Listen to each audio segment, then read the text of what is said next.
reading this book that's all about creating your reality. It's a very good, old, wise book.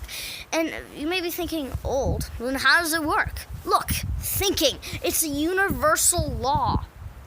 This book teaches universal laws. It never is out of date. It's like, does God change? Right? He doesn't. And these universal laws don't change.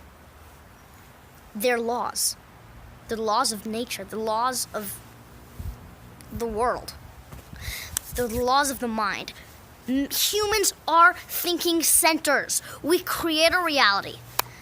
Now, speaking of books, we're doing this thing called literature circles at school. And right now we're 3 weeks in. And today, my second teacher comes up to me, because my first teacher said, yeah, it'd be fine.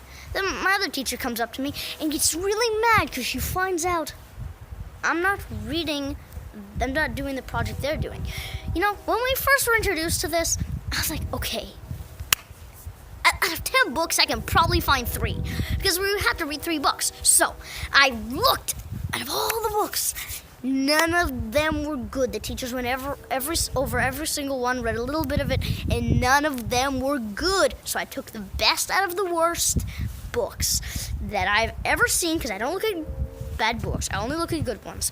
And I, read the first chapter, and it ruins the rest of my day. I come home at 4 o'clock, because we've got to pick my brother up, and my mom's usually late. And, man, the rest of my day was ruined.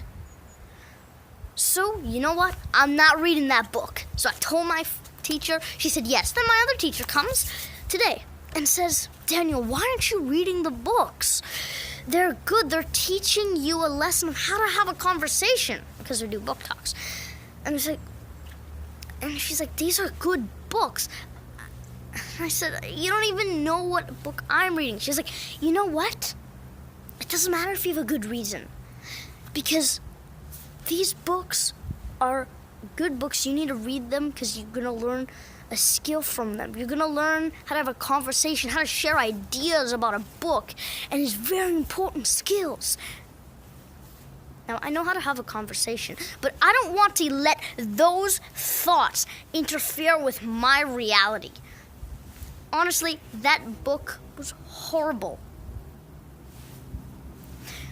So, I told her, I don't want to read those books. Do you have any idea how powerful our thoughts are?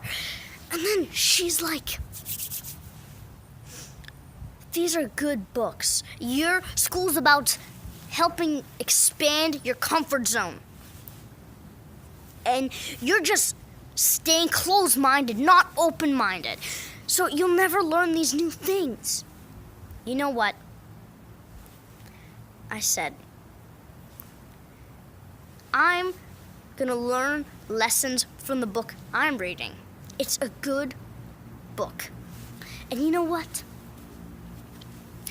I'm not going to learn as much as I learned from the book I'm reading, from these fictional novels. She said, just because they're fictional novels doesn't mean they don't teach a lesson. These books help you get into the shoes and feel what it'd be like to have issues.